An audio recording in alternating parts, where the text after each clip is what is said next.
कार्यक्रमासाठी उपस्थित असलेले सन्माननीय शिवाजी आमच्या महामंडळाचे सन्माननीय अध्यक्ष,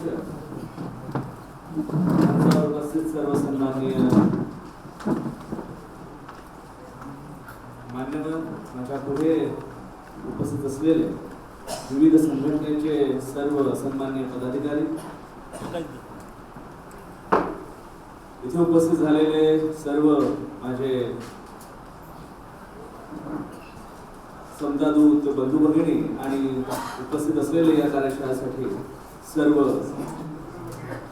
समाजातील बंधू भगिनी, आजचा हा आम्ही कार्यक्रम जो घेतला आहे तो प्रथम कार्यक्रम आहे आणि त्याच्यामुळे या कार्यक्रमाबद्दल थोड्या काही इश्यूज होतात.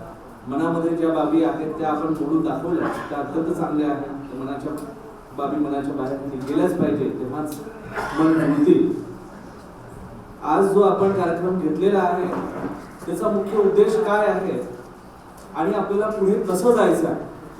मित्रांनो, हा कार्यक्रम काही सामाजिक न्याय विभागाचा किंवा बार्टीचा आहे किंवा शासनाच्या लोकांनी काहीतरी देण्यासाठी काही कार्यक्रम घेतला आहे असं नाही.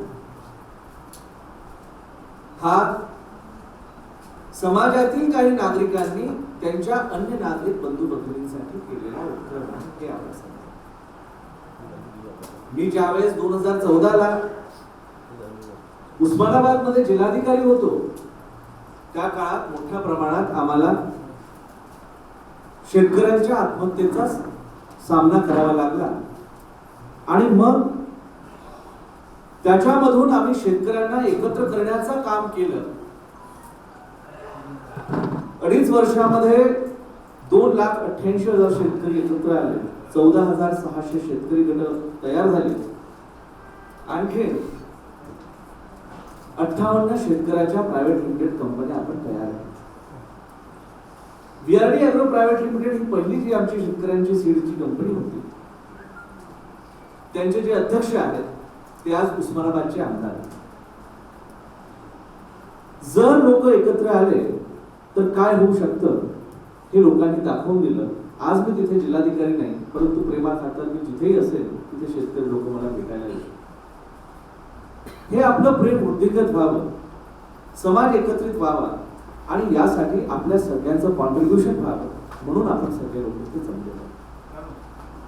शासनाकडून काय अपेक्षा आहेत त्या असतीलच, परंतु समाज म्हणून आपल्याला स्वतःच्या पायावर उभं राहावं लागेल. कारण की जोपर्यंत समाज म्हणून आपण स्वतःच्या पायावर स्वतः उभं राहणार नाही तोपर्यंत कोणतंही शासन आपल्याला खूप काही देईल. मग आपल्यासारखे अधिकारी येऊन की पदाधिकारी येऊन की आमदार येऊन खासदार येऊन,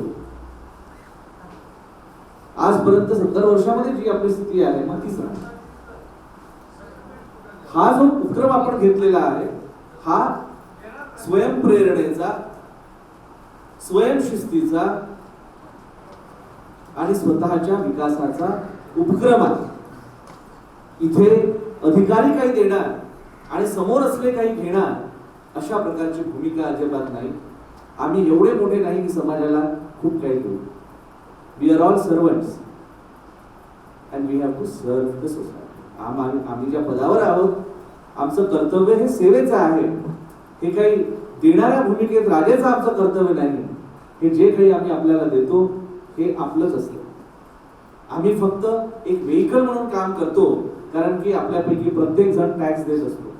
गरीबातला गरीब माणूस टॅक्स देत असतो आणि साहेब गरीबातला गरीब माणूस सगळ्यात जास्त टॅक्स देतो. जेवढं त्याचं इन्कम आहे त्या प्रमाणामध्ये आपण तेल घेता विकत, आपण टॅक्स देतो. आपल्याला माहिती नाही पण आपण देता टॅक्स. आपण गहू तांदूळ विकत घेता, मोठं पोतं असतं त्याच्यावर टॅक्स लागतं. आपण किलोनी जरी घेतला तरी पण आपल्या याच्यामध्ये ते टॅक्स दिलेलं असतात. जो काही पैसा बनतो हा आपल्याला मिळतो हा आपला स्वतःचा. आम्ही आपल्याला तो निधी देऊन कोणताही फेवर करत नाही. तो आपला हक्काचा पैसा असतो. आम्ही फक्त व्हेइकल. आणि म्हणून हा जर आपला हक्काचा पैसा आपल्या हक्कासाठी आपल्या स्वतःसाठी जर खर्च करायचा असेल तर आपल्याला स्वतःमध्ये काहीतरी क्षमता निर्माण कराव्या लागते. मग त्या क्षमता काय आहेत? येणाऱ्या काळाप्रमाणे आपल्याला बदलावं लागेल. 2-3 गोष्टी मी आपल्याला सांगतो आणि त्यानुसार जर आपण काम केलं तर मग पुढच्या भविष्य काळामध्ये आपल्याला चांगलं होईल. आपल्याला माहिती आहे की आपण विशेष करून मागासवर्गीय समाज जो आहे, SC असतील, ST असतील, OBC समाज असेल, हा सर्व समाज 70-80 वर्षापर्यंत अशी परिस्थिती होती की तो पुढे आला. आणि मग तो पुढे आला, तो कशा प्रकारे आला की आपण सगळ्यांनी संघर्ष केला. मग ते संघर्ष आपण शिक्षणाच्या माध्यमातून केला, नोकरीच्या माध्यमातून केला आणि त्यानंतर आपण मोठमोठी आंदोलनं तशी उभारली. आणि त्यामुळे आपल्या समाजामध्ये मोठ्या प्रमाणामध्ये SC समाज असेल, ST समाज असेल, OBC समाज असेल, मोठ्या प्रमाणात मध्ये आपल्यासारखे तरुण तडफदार कर्तव्यदक्ष कार्यकर्ते आणि पुढारी तयार झाले. हा एक फेज होता आणि त्या फेजचा परिपाक असा आहे की कधी न बोलणारा समाज आज मोठ्या कॉन्फिडन्सने बोलू लागला. आणि हे बघत असताना मला अत्यंत आनंद होतो. इथे आमच्या अनेक भगिनी बोलल्या, आमची तरुण भगिनी ती इथे येऊन बोलू शकली, आमचे अनेक बंधू मोठ्या कॉन्फिडन्सने बोलू शकतात. मित्रांनो, 70 वर्षामध्ये मुका समाज होता, तो आज बोलू लागला. आता या बोलू लागलेल्या समाजाला पुढे कशाची गरज आहे? आपण सामाजिक न्याय प्रस्थापित करण्याचं काम केलं. संविधानाच्या माध्यमातून आपल्याला राजकीय न्याय मिळाला, आपल्याला वोट देण्याचा अधिकार मिळाला. आपल्याला माहिती आहे 1935च्या कायद्याच्या अंतर्गत 38ला जेव्हा 1938ला जेव्हा इलेक्शन झाले तेव्हा सगळ्या लोकांना काही अधिकार नव्हता वोट देण्याचा. मग काही श्रीमंत लोक असतील, काही टॅक्स देणारे लोक असतील, फक्त त्यांचंच नाव वोटर लिस्ट मध्ये येत असतं. 1950 मध्ये आपल्याला सगळ्यांना, सर्व भारतीय नागरिकांना वोट देण्याचा अधिकार मिळाला आणि तो सगळ्या भारतीयांनी 1952 मध्ये त्याचा पहिल्यांदा आस्वाद घेतला आणि तेव्हापासून आजपर्यंत आपण राजकीय शक्ती म्हणून पण पुढे आलो आहोत. परंतु आर्थिक हलाखी हा समस्या ही आपली तशीच राहिली आणि त्याच्यामुळं आज आपल्याला सामाजिक न्याय कायद्याच्या मदतीनं मिळत असताना, राजकीय न्याय हा संविधानाच्या माध्यमातून मिळत असताना सुद्धा आर्थिक दुरावस्था असल्यामुळं हा समाज पुन्हा मागे जातो किंवा कसं हे आपल्याला पाहायला मिळतं. आपल्याला माहिती आहे की काही वर्षांमध्ये एकीकडे भारतामध्ये मोठ्या प्रमाणात मिलियनियर्स यायला लागले, तशीच गरिबी सुद्धा वाढायला लागली. श्रीमंत आणि गरिबांमध्ये ही जी दरी निर्माण झालेली आहे, भारतामध्ये या दरीला एक जातीचा पण लेयर आणि म्हणून ही जी दरी निर्माण झाली आहे, या पूर्ण दरीला जर आपल्याला निपटून काढायचं असेल तर आपल्याला समाज म्हणून पुढे यावं लागेल आणि हा विभागाच्या सर्व सेवा आपल्याला हक्क म्हणून घ्याव्या लागेल. 2005 ला UNDPचा एक अहवाल होता आणि UNDPच्या अहवालामध्ये त्यांनी असं म्हटलं, India is a rich country with poor people. Bharat असा श्रीमंत देश होत आहे की ज्याच्यामध्ये लोक गरीब आहेत. मग ही श्रीमंती चालली कुणाकडे? तर होऊ शकतं काही कॉर्पोरेट हाऊसेस असतील यांच्याकडे ती श्रीमंत चालली, परंतु सामान्य जनतेपर्यंत ती पोहोचली नाही. आणि जर ही पोचायचं असेल तर मग आपल्याला काय केलं पाहिजे? तर मला असं वाटलं की 2014 मध्ये आम्ही जो एक्सपेरिमेंट केला, ज्याच्यामध्ये आम्ही शेतकऱ्यांना एकत्र आणून एक मोठं कार्यक्रम करू शकलो, शेतकऱ्यांच्या कंपन्या तयार करू शकलो आणि शेतकऱ्यांमध्ये आम्ही एक कॉन्फिडन्स आणू शकलो आणि कॉर्पोरेटायझेशन करू शकलो. तसं आपल्याला इथे करता येईल का? मग आपल्याला जर कॉर्पोरेटायझेशन करायचं असेल, आपल्याला माहिती आहे जर पुढारी बनायचं असेल तर मोठ्याने बोलावं लागतं. पुढारी बनायचं असेल तर जनसंपर्क ठेवावा लागतो. पुढारी बनायचं असेल तर पोलीस स्टेशन मध्ये काही झालं तर जावं लागतं, पोलीस स्टेशन मध्ये भांडावं लागतं, आंदोलन घेऊन कलेक्टरकडे जावं लागतं, मामलतदारकडे जावं लागतं, BDO कडे जावं लागतं. हे शिकलोय आपण, पण बिझनेसमॅन म्हणून कसं काय करायचं? बहुधा हे आपल्याला आज शिकवलं. पुढाऱ्याच्या वेशात आपण बिझनेसमॅन बनू शकत नाही आणि त्याच्यामुळं जर आपल्याला बिझनेसमॅन व्हायचं असेल तर त्या प्रकारचं ट्रेनिंग, कॉर्पोरेट ट्रेनिंग आपल्या स्वतःला घ्यावं लागेल. आणि मला वाटतं की ते काही खूप कठीण आहे असं नाही. आज इथे बसलेले लोक आहेत त्यांना घेता येणार नाही असंही नाही, पण त्याच्यासाठी काय प्रिरेक्विजिट्स आहे हे मी आपल्याला सांगतो. सगळ्यात पहिले डिसिप्लिन, शिस्त फार महत्वाची असते. मग ते पुढारपणात असो, आपल्याला सगळे माहिती आहे. आय हॅव ऑल्सो सीन, माझे अनेक म्हणजे मंत्रालयामध्ये अनेक पदाधिकारी, अनेक वरिष्ठ पदाधिकारी माझ्या संपर्कात असतात आणि त्याच्यापैकी जे फार चांगलं काम करतात, अनेक लोक सकाळी 8 वाजता जनसंपर्क याच्यामध्ये असतात आणि काही लोक 12 वाजतापर्यंत उठतात. मग सक्सेस कोण होणार? पहिलं आहे डिसिप्लिन, दुसरं आहे नॉलेज. आपल्याला नॉलेज घ्यावं लागेल. वेन समबडी सेज की आमच्यापर्यंत कोणी येत नाही, बिलकुल ते आलंच पाहिजे, ते समाज कल्याण विभागाचं कामच आहे. परंतु मित्रांनो, डिजिटल एज मध्ये नॉलेज घेणं हे फार सोपं झालं. मी आमचंच उदाहरण देईन. मी जेव्हा IAS प्रिपरेशन करत असे, मे बी अनेक वर्षांच्या आधी, त्यावेळेस कोणती पुस्तकं वाचावी हे सुद्धा माहित नसायचं. मी PhD करायला गेलो होतो आणि PhD करत असताना मला असं वाटलं की चला हे IAS लोक हुशार असतात, त्यावेळेस वाटायचं, आता नाही वाटत. तर असं वाटायचं की IAS लोक हुशार असतात आणि ह्यांना फार मोठी मोठी पदं मिळतात, आपण बनू शकू का? मग मी एका मुलाकडे गेलो आणि त्याला म्हटलं की तो प्रिपरेशन करत असेल, त्या मुलाकडे गेलो आणि त्याला विचारलं की बाबा मला प्रिपरेशन करायचं आहे, मी डॉक्टर आहे, मी आता PhD पण करतोय, तर मी सांगाल का काय पुस्तकं वाचायची?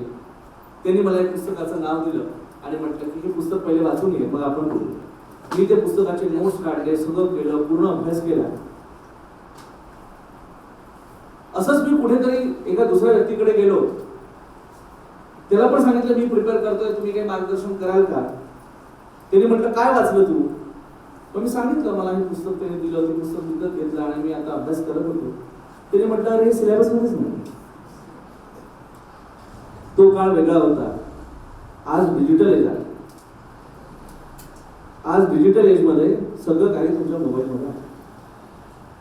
ऑनलाईन क्लासेस आहेत जे निशुल्क आहेत. वेगवेगळे अकॅडमिक डिबेट्स निशुल्क आहेत. UGCच्या 1.5 लाख पुस्तका तुमच्या मोबाईल मध्ये आहे.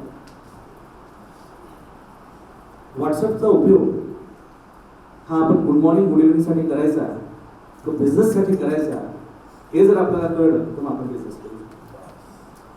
कडकनाथ कोंबडी आपल्याला माहिती आहे. झाबुआ मध्य प्रदेश मधून 2014 मध्ये मी कडकनाथ कोंबडी हे महाराष्ट्रात आले. झाबुआ मध्य प्रदेश मध्ये ब्रीड आहे. उस्मानाबाद, मी उस्मानाबादला जिल्हाधिकारी होतो. आणि त्यावेळेस आमचं पहिला महिला बचत गट होतं, त्यांना आम्ही दिलं आणि त्या महिला बचत गटाची अध्यक्ष जी बाई होती त्या परितक्त्या होत्या, हसबंडनी टाकलं होतं त्यांनी. आणि मग आम्ही पहिला निर्णय घेतला की या मॅडमला द्यायचं. त्या गटातील एक दुसरी महिला, नंतर त्या महिलांचं काम एवढं चांगलं वाटलं की प्रोडक्ट बनावं लागतील, ते क्वालिटी सेंटर गव्हर्नमेंटच्या प्रोक्युरमेंटची असतात. मग त्याच्यासाठी पुण्यातले एक मला परिचित आले, अविचल वर म्हणून एक आहे, हा आपल्याला माहिती आहे ते माझ्याकडे आले 10th मार्च. आणि मग त्यांनी सांगितलं की त्यांच्याकडे किती प्रकारचे लायसन्सेस आहेत, काय आहेत काय नाही. तर स्टँडअप इंडियामध्ये गेला, त्याचा आम्ही प्रपोजल पण डिकी आपल्याला माहिती असेल, Lalit chamber of industries and commerce, त्याचे मिलिंद कांबळे साहेब ते मला भेटायला आले. ते मला म्हणाले की साहेब तुमचं GR मध्ये ना काही प्रॉब्लेम आहे, तुमच्या GR मधून तर अनुसूचित जातीच्या लोकांना प्रॉब्लेम अजून तयार होईल, तुम्ही ह्या GR मध्ये चेंजेस केले पाहिजे. मी त्यांना, त्यांच्या लोकांना आणि आमच्या अधिकाऱ्यांना बसवलं. एक दिवस अशाच वर्कशॉप टाईप एका रूम मध्ये घेतला आणि त्यांना सांगितलं तुम्ही फक्त मला कन्व्हिन्स करा की GR मध्ये काय काय चेंजेस पाहिजे. त्यांनी ऑथेंटिकली आम्हाला सांगितलं. मी मंत्रालयात गेलो, GR चेंज करून आणला मागच्या वर्षी. आणि मागच्या वर्षी आपल्याला माहिती आहे स्टँडअप इंडियामध्ये आपण 1 कोटी रुपयापर्यंतचं देत असतो. आपण पाहिलं असेल 83 proposals Dalit chamber of industries and कॉमर्सचे केले. आणि त्याच्यापैकी आपल्यापैकी एक पदाधिकारी, सन्माननीय पदाधिकारी म्हणत होते की पेट्रोल पंप आणि हे मी त्याला ते सांगू इच्छितो. त्याच्यापैकी काही पेट्रोल पंप त्या पलीकडे पेट्रोल पंपच्या ट्रान्सपोर्टेशनच्या साठी त्यांनी घेतलेला आहे आणि त्याच्यामुळं अनुसूचित जातीचे लोक आज पेट्रोल पंप आणि पेट्रोल पंपच्या ट्रान्सपोर्टेशन मध्ये पण उतरलेले आहेत. आपण त्या लोकांशी जर संपर्क साधला तर त्यामध्ये आपण करा. आम्ही आपले प्रपोजल्स जसं मागच्या वर्षी त्यांचं केलं, यावर्षी तुमचं प्रपोजल आम्ही नक्की करू. असे प्रपोजल्स आपल्याला म्हणजे जे आपल्याशी चर्चा करतोय that is I am not discussing as आयुक्त समाज कल्याण. I am discussing as a person who is interested in entrepreneurship, ज्याला उद्योजकता वाढवायची आहे. तो व्यक्ती म्हणून मी आज आपल्याशी चर्चा करतो आहे की आयुक्त समाज कल्याण म्हणून तर मला कायदे वगैरे सगळं असं बोलायला असतं, पण तसं बोलून काही चालणार नाही. आपल्याला समाजामध्ये जर काहीतरी उभारायचं असेल तर हे फार कष्टाचं काम आहे. एका मीटिंग मध्ये काही होणार नाही. 2 मीटिंग 3 मीटिंग 10 लोक तुम्ही आणले, त्याच्यापैकी 5 लोक निवडावं लागतील, त्याच्यापैकी 2 लोक आपल्याला भेटतील, त्याच्यापैकी 1 माणूस सक्सेसफुल होईल आणि मग तो 1 माणूस दाखवून आपल्याला 10 लोक त्याच्या मागे घेता येतील. ही एक सततची प्रक्रिया आहे. उद्योग उभारणे ही एक सततची प्रक्रिया आहे. आपल्याला माहिती आहे भारतामध्ये काही असा वर्ग आहे की जो आपल्या मुलाला शाळेत गेल्यापासूनचा उद्योगचं ट्रेनिंग देत असतो. त्या पर्टिक्युलर कम्युनिटीचं नाव घेणं बरोबर नाही. सगळे लोक मेहनत करतात, परंतु आणि ते लोक काय करतात, एकमेकांना मदत सुद्धा करतात. इथे कसं आहे की एक वर गेला की तर हा जे याला म्हणतात सोशल कॅपिटल, तर हा सोशल कॅपिटल पण आपल्याला निर्माण करावा लागेल. शेजारच्या माणसाचा विकासानं ईर्ष्या न होता स्फूर्ती आपल्याला घेता येईल का की हा इथपर्यंत गेला तर मी याच्या पुढे जाईल, रादर हा पुढे गेला तर कसं खाली गेईल, हा 10 रुपये कमवतो का मी 20 रुपये कसा कमवेल, ही जर आपल्याला स्फूर्ती असेल तर आपण कमवू शकतो. पब्लिक प्रोक्युरमेंट खूप बच्या प्रशिक्षणाबद्दल बोला, खूपच चांगलं आहे. खूपचं प्रशिक्षण अत्यंत महत्वाचं आहे. मी तुम्हाला आता सांगतो, पुण्यामध्ये इथे आपल्याला आपलं मुलं प्रिपरेशन करतात ते कोणतं पेठ आहे, सदाशिव पेठ, हा नवी पेठ, सदाशिव पेठ, किती मुलं येतात तिथे. आता मला सांगा, आपल्यापैकी कुणाला एखादी डब्याचा उद्योग सुरू करायचा असेल तर आम्ही तुला मदत करू शकतो. सगळे प्रिपरेशन करणारे ओळखीचे आहेत, चांगला डबा बनवा. पैसे पाहिजे तर आम्ही स्टँडअप बनवून देऊन देऊ. आपल्याला पैसे कशाला पाहिजे तुम्हाला, एक लहानसा मेट्रो टाईप घ्यावा लागेल, गॅस घ्यावी लागेल, सिलेंडर हे करावं लागेल, ते तुम्ही घरी पण करू शकता. झाला उद्योग सुरू. आणि तुम्हाला समजा मॉडर्न व्हायचं असेल तर आम्ही तुम्हाला व्हॉट्सअप ऍप तयार करून देतो. तुमचं आम्ही तयार करून देतो ऍप. कोणाला पण ऑर्डर करायची आहे तर अगदी मोबाईल मधून करून देईल तो. ह्या ऑपॉर्च्युनिटीज ऑलरेडी इथे आहेत.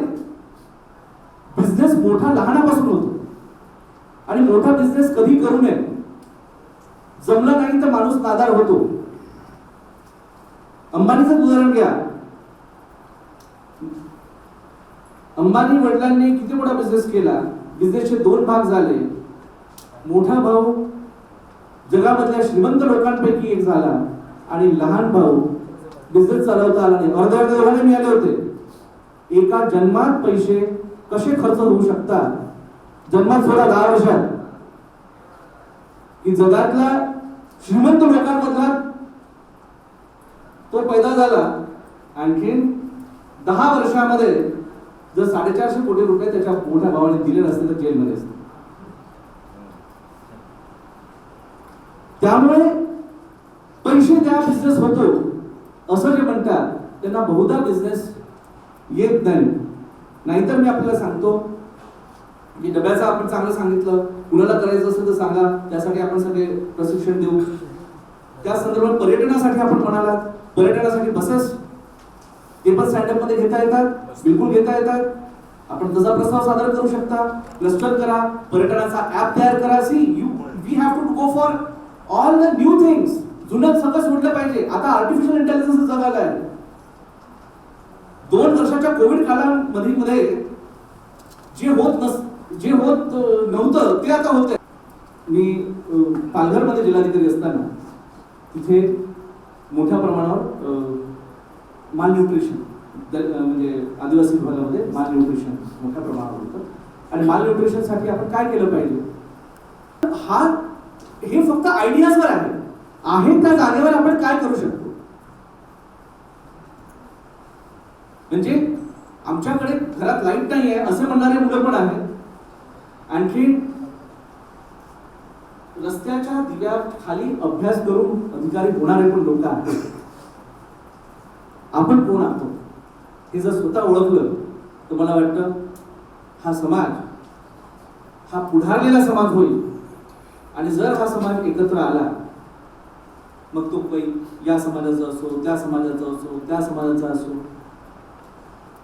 हे सर्व समाज अधिकाऱ्याची नितांत आवश्यकता आहे. आणि आपल्यापैकी प्रत्येकानं बिझनेसमॅन नक्की व्हावं. आपण सामाजिक कार्यकर्ते पुढारी नक्कीच आहात आणि चांगल्या पद्धतीने काम करता, सोशल इश्यूज घेता. परंतु आज आपल्याला आर्थिक क्रांतीची गरज आहे आणि म्हणून या आर्थिक क्रांतीमध्ये आपण सगळे सहभागी व्हावं, मदत करावी ही विनंती घेऊन मी आपल्या 2 शब्द सांगतो. युवा गट ही संकल्पना जी आम्ही या ठिकाणी काढलेली आहे याचा उद्गम आपल्याला सांगतो. मी मागच्या वर्षी सप्टेंबर महिन्यामध्ये बार्टीला महासंचालक या पदावर रुजू झाले आणि रुजू झाल्यानंतर बरेच शिष्टमंडळ आले. भगवानराव बैराट साहेब असतील, जगताप असतील, शिंदे साहेब आहेत, ढाकले साहेब आहेत, जाधव साहेब आहेत, सर्व लोकांचे बरेच शिष्टमंडळ आपल्याकडे आले. आणि ही सगळी शिष्टमंडळ बाबासाहेबांनी दिलेला जो विचार आहे, शिका, संघटित व्हा, संघर्ष करा, या विचाराने प्रेरित होऊन एक समाजासाठी आपल्या हक्कासाठी लढणारं एक काहीतरी भूमिका मांडण्यासाठी ही सगळे शिष्टमंडळ आमच्यापर्यंत येते. त्यांच्या काही रास्त भूमिका होत्या, त्यांच्या काही रास्त मागण्या होत्या आणि त्या सर्व मागण्या, त्यांच्या ज्या भूमिका आहेत, या सर्व मागण्या भूमिका लक्षात घेऊन आमच्या एक लक्षात आलं की अजूनही लोकांपर्यंत बऱ्याच बाबी पोहोचलेल्या नाही आहेत. लोकांना आवश्यक असलेल्या बऱ्याच बाबी झालेल्या नाही आहेत. अजूनपर्यंत बराच वंचित घटक या ठिकाणी कार्यरत आहे आणि या सर्व लोकांच्या प्रश्नाला उत्तरं देण्याची भूमिका किंवा जबाबदारी बार्टीची आहे. आणि मग बार्टीने काय करता येईल, बार्टीने काय करायला पाहिजे, याच्यावर आम्ही एक उहापोह करत होतो. आणि तो करीत असताना मग आम्हाला हे उत्तर सापडलं की आपण एक समन्वय साधण्यासाठी युवा गट ही संकल्पना काढायची आणि त्यातून लोकांचे जे प्रश्न आहेत त्यांना हात घालायचा. त्याच्यामुळे या सर्व संकल्पनेचे जर श्रेय असेल तर इथे बसलेल्या सर्व शिष्टमंडळांच्या प्रमुखाचे आहे, हे मी जाणीवपूर्वक या ठिकाणी आपल्याला सांगू इच्छितो. आपण आमच्यापर्यंत आलात, आपल्या मागण्या रेटलात आणि तिथून मग आम्हाला आमच्या जबाबदारीची जाणीव झाली आणि आम्ही ही संकल्पना काढली. मी पार्टीमध्ये मागील 1 वर्षात काम करीत असताना माझ्या असं लक्षात आलं की महाराष्ट्रातील अनुसूचित जातीला पडणाऱ्या प्रत्येक प्रश्नाला उत्तर देण्याची क्षमता या संस्थेमध्ये आहे. आणि 2008 मध्ये स्वायत्तता मिळाल्यापासून बरीच कामं झाली, पण अजूनही याला आणखी व्यापकता देण्याची गरज आहे आणि त्याच उद्देशाने आम्ही मागच्या 1 वर्षापासून कार्य करीत आहोत. युवा गटाची ही जी संकल्पना आहे, प्रामुख्याने ही संकल्पना जशी आपल्या मागणीतून जन्म झालेली आहे त्याच पद्धतीने माननीय आयुक्त समाज कल्याण यांच्या मार्गदर्शनातून देखील त्या संकल्पनेचा जन्म झालेला आहे. आपल्याला या ठिकाणी माहित आहे की बऱ्याच योजना शासनाने संविधानिक प्रावधानामुळे अनुसूचित जातीसाठी काढलेल्या आहेत. असंख्य योजना आहेत. म्हणजे आम्ही आता एक आपल्याला बुकलेट जर काही दिलं असेल, आपण बुकलेट दिलं आहे का सर्व योजनांचं?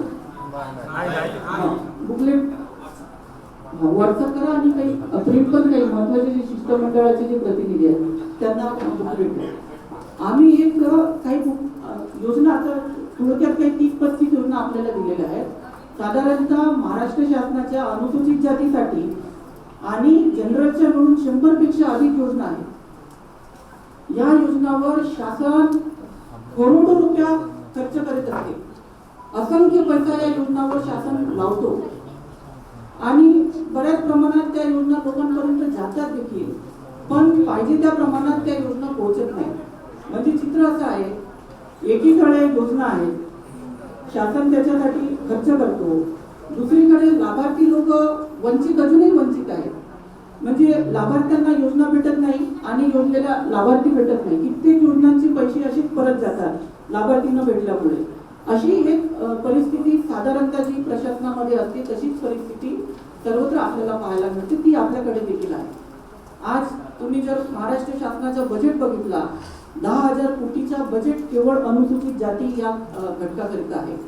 आणि एवढा मोठा वार्षिक बजेट आहे. हा काही पंचवार्षिक बजेट मी सांगत नाही, हा वार्षिक बजेट आहे. एवढा मोठा बजेट आहे तरी देखील तुम्ही जर याची आकडेवारी जर काढली तर आपल्याला असं लक्षात येते की असंख्य योजना या लोकांपर्यंत गेल्याच नाही. असंख्य योजनांचा पैसा कधी कधी परत जातो. असंख्य योजनांचा लाभ जरी लोकांपर्यंत गेलेला दिसतो तरी देखील तो खऱ्या लाभार्थ्यांपर्यंत जात नाही, खोट्या लाभार्थ्यांपर्यंत जातो. ज्या काही खऱ्या लाभार्थ्यांपर्यंत तो लाभ जातो त्यांना देखील पूर्ण प्रमाणात तो लाभ जात नाही. अशा पद्धतीचं एक चित्र आपल्याला सर्वत्र दिसते. आणि मग हे ब्रिज कसं करायचं, तर म्हणून आम्ही योजना आणि लाभार्थी यांना जोडणारा घटक म्हणून स्वयंसहायता युवा गटाची संकल्पना या ठिकाणी मांडलेली आहे. या संकल्पनेच्या माध्यमातून आपल्या सर्वांना माहिती आहे, बार्टीकडे समतादूत नावाचा एक प्रकल्प आहे. प्रत्येक तालुक्यात आमचा एक समतादूत असतो. जिल्हा स्तरावर या सर्व समतादूतांचे नियोजन करण्याचे काम जिल्हा प्रकल्प अधिकाऱ्यांच्याकडे आहे. म्हणजे साधारणतः आमच्याकडे 350 समतादूत आहेत आजच्या घडीला आणि 25 जिल्ह्यामध्ये 25 जिल्हा प्रकल्प अधिकारी आहेत. या एवढ्या मोठ्या यंत्रणेच्या माध्यमातून आमच्या असं लक्षात आलं की ह्या सर्व योजनांचं जर वितरण आपण या एवढ्या मोठ्या यंत्रणेच्या माध्यमातून केलं तर खऱ्या अर्थानं त्या लोकांपर्यंत त्या योजना जातील आणि त्याचं व्यवस्थित सुनियोजित असं अंमलबजावणी त्या योजनांची होईल. आणि म्हणून प्राधान्याने आम्ही समतादूत या प्रकल्पाकरिता एक विधायक कार्यक्रम म्हणून या ठिकाणी युवा गटाचं एक प्रस्ताव या ठिकाणी मांडलेला आहे. आपण आता बरेच शिष्टमंडळ आहेत, आपण आपल्या आपल्या पद्धतीने चळवळ करत असतो. मी तुम्हाला आवर्जून सांगतो, तुम्ही सर्व लोक जी चळवळ कराल त्याच्यापेक्षा सर्वात मोठी चळवळ मी या ठिकाणी सुरू केलेली आहे या युवा गटाच्या माध्यमातून. आपल्या चळवळीला नक्कीच आपल्या चळवळीची एक महत्वाची भूमिका आहे. लोकांना हक्क, त्यांच्या हक्कांना लोकांचे हक्क मिळवून देण्याकरता, त्यांना न्याय मिळवून देण्याकरता तुमची चळवळ आवश्यकच आहे. पण बार्टीला रुजू झाल्यानंतर माझ्या एक लक्षात आलं की संविधानात असंख्य प्रावधान केलेले आहेत. असंख्य मग वेगवेगळे कायदे असतील, अधिनियम असतील, वेगवेगळ्या योजना असतील, असंख्य प्रावधान केलेले आहेत. आपण जर सर्व या शिष्टमंडळाचे प्रतिनिधी मुख्य म्हणून आपण जर या संविधानिक प्रावधानाकडे जरी लक्ष दिलं, काय काय प्रावधान आपल्या लोकांसाठी केलेले आहेत, काय योजना केलेल्या आहेत, त्याची अंमलबजावणी बरोबर होते की नाही, याच्यावर जरी आपण लक्ष दिलं तरी मी आपल्याला सांगतो वेगळी चळवळ करण्याची गरज पडणार नाही, निदर्शनं मोर्चे काढण्याची गरज पडणार नाही. आपल्या संपूर्ण गरजू वंचित लोकांपर्यंत खऱ्या अर्थानं लाभ जाईल. आणि आजच्या या आधुनिक काळात आर्थिक उत्थान हे सर्वात महत्वाचे उत्थान आहे. आणि म्हणून जर ह्या सर्व संविधानिक प्रावधानाच्या माध्यमातून आपण आपल्या लोकांपर्यंत जर योजना पोहोचवू शकलो तर त्याच्यापेक्षा चळवळीला आणखी काय फलित पाहिजे. आणि म्हणून हे सर्व आम्ही देखील एक शासकीय यंत्रणा जरी असेल तरी अनुसूचित जाती या घटकासाठी काम करणारी ही यंत्रणा आहे. आणि म्हणून ही फार मोठी एक संविधानिक चळवळ आम्ही या ठिकाणी सुरू केलेली आहे. ही मी आपल्याला जबाबदारीपूर्ण भूमिकेतून सांगतो. आपण पोहोचलेलो आहोत. भगवान गौतम बुद्धांचा एक शिष्य होता पूर्ण नावाचा. तो एक दिवस गौतम बुद्धांकडे गेला आणि तो त्यांना म्हणाला की भगवान मला एक काम करायचं. तर त्यावेळी गौतम बुद्धांनी विचारलं की तुला कोणतं काम करायचं. तर त्यावेळी त्यांनी उत्तर दिलं की आता जसे कॉलेजेस आहेत तसं पूर्वीच्या काळी गुरुकुल पद्धत होती. तर ही गुरुकुलामधली जी मुलं आहेत तर मला असं दिसून येतं की त्यांच्यामध्ये काही एकी नाही आहे किंवा त्यांच्यामध्ये थोडंसं मला एक मनमुटाव दिसून येतो. किंवा मी जेव्हा खेडोपाड्यामध्ये जातो त्यावेळी माझं लक्षात येतं की ही जी लोकं आहेत तर त्या लोकांमध्ये बंधुभाव नाही आहे किंवा बंधुभावाचा अभाव मला दिसून येतो. मला त्यांच्यामध्ये एक मनामध्ये आधी दिसून येते. तर मला या दोन्ही जे आहेत म्हणजे हे गुरुकुलामधले जे विद्यार्थी आहेत ते आणि खेडोपाड्यामधले जे लोक आहेत ते या दोघांमध्ये पण मला बंधुभाव एकोपा मला निर्माण करायचा आहे. मला त्यांच्यामध्ये सलोखा निर्माण करायचा आहे आणि मला त्यांच्या मनामधली जी आढी आहे तर ती मला दूर करायची. तर हे जेव्हा गौतम बुद्धांनी ऐकलं तर त्यावेळी त्यांनी एक प्रश्न केला. तोच प्रश्न मी उपस्थित असलेल्या सगळ्यांना करते. फक्त त्याचं उत्तर जे आहे ते सगळ्यांनी मनामध्ये पडताळून बघायचं आहे. जे उत्तर पूर्णाने गौतम बुद्धांना दिलं होतं बघा ना, तेच उत्तर आपलं आहे का हे आपण पडताळून बघायचं. प्रश्न मी पुन्हा एकदा सांगते. गौतम बुद्धांनी असा प्रश्न केला होता की तू जेव्हा या लोकांकडे जाशील तर ती लोक तुला हसली, ती लोक तुला वेडे म्हणाली, ती लोक तुझ्या अंगावरती धावून आली तर तू काय करशील. तू त्यांच्यातली आढी दूर करायला जाणार आहेस, तू त्यांच्यामध्ये सलोखा निर्माण करायला जाणार आहेस. पण त्यावेळी जर ही लोक तुला हसली, तुझ्यावरती हसली, तुला मारायला आली किंवा तुला शिव्याशाप दिले तर तू काय करणार. हा प्रश्न आता आपण सगळ्यांनी एकच सेकंदासाठी स्वतःला विचारायचा आहे आणि त्याचं उत्तर आपण आपलं पडताळायचं आहे, ते सांगण्याची गरज नाही. तर हा प्रश्न जेव्हा पूर्णाने ऐकला, त्यांनी त्वरित गौतम बुद्धांना उत्तर दिलं. बघा ते उत्तर काय होतं. पूर्ण असं म्हणाले की जरी ती लोक मला हसली तरी मी म्हणेन की लोक फार भली लोक आहेत. जरी मला ते विद्यार्थी हसले तरी मी म्हणेन ते विद्यार्थी खूप भले आहेत. आणि जरी त्यांनी मला मारलं, मला शिव्या शाप दिले, तरी सुद्धा ते मी हसत स्वीकारेल आणि मी म्हणेन हे लोक खूप भले आहेत आणि मी यांच्या भल्यासाठीच काम करणार. आणि हा जो पूर्ण होता तो आपल्या महाराष्ट्रातील पहिला समतेचा, बंधुतेचा संदेश देणारा समता दूत होता. आणि त्याच धर्तीवरती बार्टी मार्फत हा समता दूत पथदर्शी प्रकल्प सुरू झाला होता. आणि यालाच माननीय महासंचालक यांच्या माध्यमातून, यांच्या मार्गदर्शनातून आधुनिकतेची जोड देत आम्ही, जसं मगाशी सर्व मार्गदर्शकांनी सांगितलं की समाज कल्याणच्या योजना असतील, बार्टीच्या योजना आणि उपक्रम असतील, तर हे वंचितांपर्यंत पोहोचवणं, हे तळागाळातील लोकांपर्यंत पोहोचवणं, जनसामान्यांपर्यंत पोहोचवणं आणि त्यांचा विकास करणं, त्यांचा आर्थिक सामाजिक विकास करणं, तर हे काम आपल्या समता दूतांच्या माध्यमातून होत असतं. हा आहे समता दूत प्रकल्प आणि हे आहेत समता दूत, ज्यांच्या माध्यमातून आपण आता स्वयंसहाय्यता युवा गट हे स्थापन करतोय. पुणे जिल्ह्यामध्ये जुलै महिन्यापासून आपण हे युवा गट स्थापन करण्याचं काम करतोय. आणि याच्यामध्ये आपण आजपर्यंत 71 युवा गट, स्वयंसहाय्यता युवा गट स्थापन केलेले आहेत, ज्यामध्ये आपण जवळपास 750 सभासदांपर्यंत सदस्य. अशाच पद्धतीने उपक्रम राबवून या घटकांना रोजगार कसा देता येईल किंवा स्वयंरोजगार कसा प्राप्त होईल या दृष्टिकोनातून खूप चांगल्या प्रकारचे चर्चासत्र, मेळावे सर आयोजित करतात. विविध सत्रातील तज्ज्ञ व्यक्तींना बोलून त्या माध्यमातून आपल्यापर्यंत कसं पोहोचता येईल या दृष्टिकोनातून सरांचा सातत्याने प्रयत्न या ठिकाणी सुरू आहे. आमच्या संस्थेच्या माध्यमातून 4-5 प्रकारचे प्रस्ताव आपल्यासाठी सरांनी या ठिकाणी मागितलेले आहेत आणि त्याचा आम्ही आता सातत्याने विचार करून ते आता थोड्या दिवसात तयार होतील आणि त्या दृष्टिकोनातून आपल्याला विविध रोजगारच्या संधी या बार्टीच्या माध्यमातून उपलब्ध होणार आहे. बार्टीचे महासंचालक साहेबांनी हा आज जो महापवित्र घेतला की काही का होईना गड्या एकदाचं वादळ निर्माण करू आणि या वादळामधला उद्याचा भविष्यातला खरा नायक कोण आहे, तो युवक आहे. आणि त्या युवकाला थेट मिळालं पाहिजे तर त्या कुटुंबाचा राहणीमानापासून तर आर्थिक सर्व परिवर्तन करण्याचं मानस बार्टीच्या महासंचालक साहेबांनी केलं. आपल्या समता दूताच्या मार्फत माझ्यासारख्या कार्यकर्त्याला अनुभव आला आहे. प्रभावी काम करण्यासाठी बार्टीचे समता दूत बरोबर काम हा माझा अनुभव आहे. आता तो अनुभव कसा, बार्टीचं काम जे आहे ते शहर पातळीला दिसते आणि ग्रामीण भागाला आपला समता दूत मात्र दुर्मिळ दिसतो. आणि या दुर्मिळाला थोडस ऍक्टिव्ह केल्यानंतर महाराष्ट्रातला समाज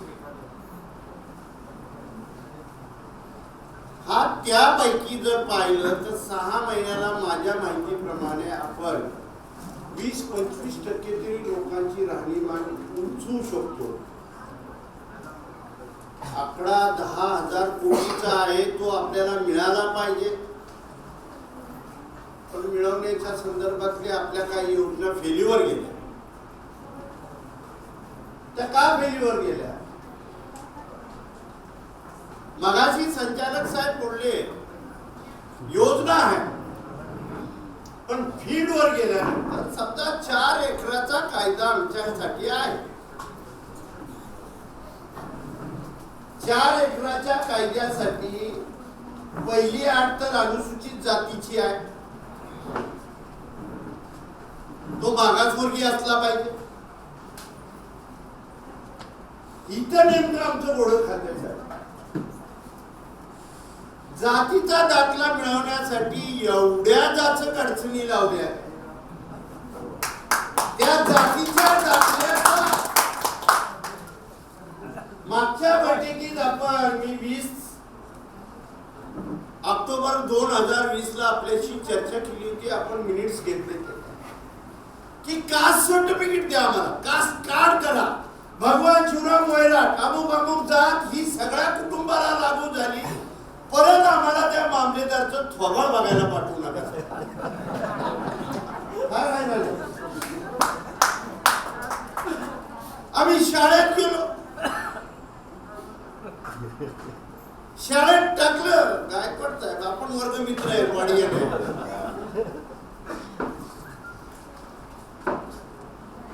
दहावीला पोरगा येईपर्यंत आमचे पालक वर्ग गप्प पडलेले असते. पोराला मार्ग झालं, मार्क चांगले पडले तर जातीचं प्रमाणपत्र नाही तिथं म्हणून त्याला त्या स्पर्धा परीक्षेमध्ये म्हणजे त्याला आपल्या विज्ञानाकडे जायचं, त्याच्या आवडीच्या विषयाच्या अभ्यासक्रमाला जायचं म्हटलं तर जातीचं दाखल्यासाठी वेळ जातो. त्यासाठी आपल्या मागच्या बैठकीत आपण निर्णय घेतला होता की 8वी पासून पालकाच्या आणि शिक्षण संस्था प्रमुखाच्या पाठीमागे लागायची की जातीचा दाखला देऊन जात पडताळणी एकदाची आम्हाला करून द्या, बार्टीने करावे. आणि ते काम समजूताने प्लस या महाराष्ट्रातल्या किती शिक्षण संस्था असतील त्या शासकीय असो किंवा डीम्ड युनिव्हर्सिटीची असो ना त्या कशाची असो काय या शाळेमध्ये परिपत्रक सक्तीने केलं पाहिजे. जोपर्यंत ती शाळा 100% अनुसूचित जाती प्रवर्गातल्या इतर जातींना जात प्रमाणपत्र आवश्यक आहे ते जात प्रमाणपत्र त्या विद्यार्थ्याला 10वीची परीक्षा होण्यापूर्वी त्या विद्यार्थ्याच्या हातात मिळाली पाहिजे. आता आमच्याकडे अडचण, जातीचा दाखला कोण देणार? महसूल खाते. आमच्यासाठी डिपार्टमेंट कुठलं? सामाजिक न्याय विभाग. जात पडताळणी कुणाकडे? सामाजिक न्याय विभाग. तहसीलदाराचा दाखला घेतल्यानंतर ही क्रिया बंद करून टाका, जे मगाशी आपल्या कार्यपद्धतीप्रमाणे आपण घोषित केलं की जिसक ठेवला. या जिसकाच्या अभिपत्याखाली जातीचे प्रमाणपत्र देण्याची प्रक्रिया सुरू होणं अतिशय बंधनकारक करावी असं मला वाटतं. जेणे म्हणून आमची जात एकदा डिक्लेअर झाली तर सवलतीचा पहिलं पाऊल आमचं व्यवस्थित.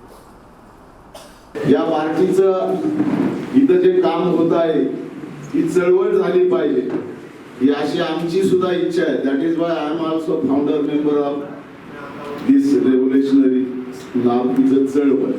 आणि त्या चळवळीमध्ये ज्यांनी ज्यांनी आयुष्य घालवले त्यांना हा बोलण्याचा अधिकार आहे. राज्यकर्ते यांच्याशी आमचा काडीचा अजिबात संबंध नाहीये आणि आम्ही कुठल्याही राज्यकर्त्यांना मानणार सुद्धा नाही. कारण बाबासाहेब आंबेडकरांचा जो विचार होता, भगवान बुद्धांचा जो विचार होता आणि तो विचार घेऊन जर बार्टीची स्थापना झाली तर मग आजपर्यंत 10,000 कोटी रुपये दर वर्षाला असणारा जो त्याबाबत पार्टीनं कधीच हे केलं नाही. पण आता या ठिकाणी मी फक्त धम्मज्योती गजबीये साहेब नाव आपलं ऐकून होतो. आपण मध्ये रागात आलात, आपण निघून गेलात, मला वाटतं पार्टीतनं परत आपण जॉईन झालात आणि इतका पवित्र विचार घेऊन आपल्या नावाप्रमाणे जर पार्टीमध्ये काय बदल आपण करणार असाल आणि काय घडवणार असाल तर ज्या ज्या वंचित जाती जमाती मधला उपेक्षित वर्ग आहे त्यांना जर न्याय मिळाला नाही तर मग साहित्यरत्न अण्णाभाऊ साठेंच्या नावानं पार्टीमध्ये आरटीची तयारी झालीच पाहिजे ही सुद्धा मागणी. बार्टी या संस्थेला स्वायत्तता मिळाली आणि तेव्हापासून बार्टी या संस्थेचं कामकाज अतिशय वेगाने चालू आहे. या संस्थेमधून विविध कामकाज म्हणजे चालवलं जातं, जसं की विद्यार्थ्यांच्यासाठी MPSC UPSCचे प्रशिक्षण वर्ग किंवा IBPS जे रेल्वे बँक या सेवांमध्ये विद्यार्थ्यांना नोकरी मिळाली पाहिजे या अनुषंगाने त्यांना प्रशिक्षण दिलं जातं. पोलीस भरती प्रशिक्षण दिलं जातं. त्याचबरोबर समाजातील अनुसूचित जातीच्या युवकांचा उद्योजकतेमध्ये समावेश व्हावा त्यांनी स्वतःचे उद्योग व्यवसाय चालू करावेत, यासाठी त्यांना वेगवेगळं कौशल्य त्यांचं विकसित व्हावं यासाठी देखील पार्टीच्या माध्यमातून वेळ दिला जातो. समाजाच्या सर्वांगीण विकासाच्या प्रक्रियेमध्ये समाविष्ट करून घेणे हा अत्यंत महत्त्वाचा याच्यामध्ये मुद्दा आहे. याचबरोबर केवळ आपल्याला गाव विकासच करून थांबायचा नाहीये, तर हे करत असताना स्वविकासातून सर्वांगीण विकास हे ज्या स्वयंसहायता युवा गटाच्या चळवळीचं आपलं ब्रीदवाक्य आहे, या अनुषंगाने स्वविकास देखील साधण्याकरिता सर्वांगीण विकासाच्या अनुषंगाने उद्योग व्यवसायाला सुरुवात करणे. संविधानिक मूल्य जे आहेत, जे भारतीय संविधानाने जे मूल्य आखून दिलेली आहेत, या मूल्यांचा देखील प्रचार व प्रसार करणे हे देखील ध्येय उद्दिष्ट याच्यामध्ये समाविष्ट आहे. आणि सुरुवातीला सांगितल्याप्रमाणे स्वविकासातून सर्वांगीण विकास या स्वयंसहायता युवा गटाचं ब्रीदवाक्य असणार आहे. याचबरोबर सामाजिक समता निर्माण करण्यासाठी जसं आपल्या सगळ्यांना माहिती आहे की समाजामध्ये वेगवेगळे जाती धर्माचे लोक वास्तव्य करत आहेत आणि या वास्तव्यातून आपलं जीवन चरितार्थ हे चालवत आहे. याचबरोबर आपल्या सर्वांमध्ये एकोपा राहावा याकरिता हा सामाजिक समतेचा मार्ग निर्माण करण्यासाठी अनुसूचित जाती व वंचित घटकातील युवक युवतींना सहभागी करून घेणे हे आपलं महत्वाचं याच्यात उद्दिष्ट असणार आहे. नेक्स्ट ह्या ज्या योजना आहेत त्या सगळ्या मागासवर्गीय योजना आहेत. आमच्यासाठी मोठे मोठे उद्योग का नाही, आमच्या लोकांना साखर कारखाने का वाटत येत आहे, आमच्या योजनेला बँका काय येत नाहीत, आमच्या वाट्याला पेट्रोल पंप काय येत नाही, नुसते येऊन त्याच मागत होत्या शिवणकाम विणकाम आणि गळकाम ह्याच्यापेक्षा काय कुठंच नाही. म्हणजे मागासवर्गीय लोकांना मागासवर्गीय योजना का, ह्या योजना आता बंद करा. आम्ही मोठमोठे कारखानदार कसे होत यासाठी काय ते प्रयत्न असला पाहिजे. पण त्यासाठी आम्हाला वाट होती. वाट काय आणतात ते की जमीन पाहिजे, जुमला पाहिजे किंवा संघटना पाहिजे. आपण संघटना तयार करा ना, आम्ही लोक तयार त्यासाठी तयार आहेत. आमच्या ट्रस्टी तयार होतील आणि ट्रस्टी तयार झाल्यानंतर काय होईल की मग पेट्रोल पंप आमच्या वाटे येतील, साखर कारखाने आमच्या वाटे येतील, नंतर बँका आमच्या वाटे येतील. सगळ्या संस्था ज्या आहेत ना त्या द्या ना आम्हाला. कुठून आम्ही माहिती का की तुम्ही अधिकारी आहात, IAS अधिकारी आहात, तुमच्यावरती जबाबदारी आहे. उद्या 1-2 वर्षांनी तुमची बदली झाल्यानंतर तुम्ही एक आश्वासक वातावरण तयार केलेले, परंतु 1-2 वर्षानंतर बदली झाल्यानंतर आम्ही कुणाला बोलायचं? राजकीय नेत्यांना आम्ही घरी पाठवू शकतो, तुमची बदली होणार आणि त्यानंतर तुम्ही एवढं आश्वासन जे बोललेलं आहे आणि त्याचं इम्प्लिमेंट झालं नाही तर मग जबाबदार कोण? याच्यात मी एक सांगतो, आपले वारंवार सगळे शिष्टमंडळ आमच्याकडे येत राहतात आणि शिष्टमंडळाने दिलेल्या सूचनावर आम्ही वारंवार अंमलबजावणी करत राहतो. आपल्यासाठी तो मार्ग खुला आहे. आपण एनी टाइम आमच्याकडे या आणि जो आपला विषय असेल त्याच्यावर तुम्ही आढावा घेऊ शकता. त्याच्यामुळे आता युवा गटाचं काय असेल तर बोला, नाही तर वेळ आपला जातो. सूचना करू.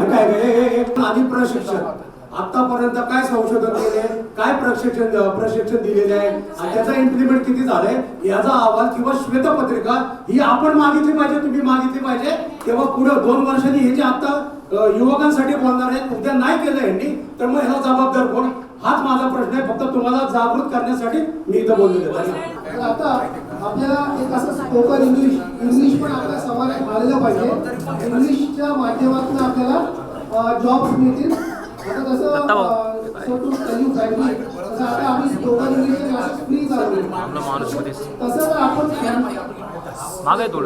तसं जर युथ साठी आपण असे स्पोकन इंग्लिशचे फ्रँचायझी दिले तर सगळं पहिलं सजेशन असं आहे की जसं आता गव्हर्नमेंट जॉब सुरू होत आहे, प्रायव्हेट सेक्टरला नोकऱ्या निघत आहेत, तर थोडं लँग्वेज बॅरियर जे आहे तर स्पोकन इंग्लिशचे असे फ्रँचायझी दिले तर ते पडेल. सर सेकंड याच्यामध्ये असं आहे, जसं आता सरांनी सांगितलं इंडस्ट्री 4.0, तर आपल्या समाजामध्ये आर्टिफिशियल इंटेलिजन्स आणि मशीन लर्निंग असे पण जर काही प्रकल्प किंवा फ्री असे कोचिंग क्लासेस त्या फ्रँचायझी देता आले तर भरपूर चांगले गावागावामध्ये पण असे काही सॉफ्टवेअरच्या माध्यमातून अजून त्याच्यामध्ये अजून एक सर की असे जे प्रायव्हेट कंपन्यांचे इन्क्युबेशन सेंटर्स निर्माण होतात, तर असे काही इन्क्युबेशन सेंटर रुरल एरियामध्ये काही दिले तर आपण ऍक्च्युली याच ठिकाणी येरवडा येथे आपण एक इन्क्युबेशन सेंटर प्रस्तावित केलेलं आहे. मगाशी आपल्याकडे MCDचे प्रकल्प अधिकारी शेळके साहेब होते, त्यांनी ऑलरेडी प्रस्ताव दिलेला, आम्ही वर्कआउट करत आहोत. पहिलं इन्क्युबेशन सेंटर पुण्यात सुरू होईल.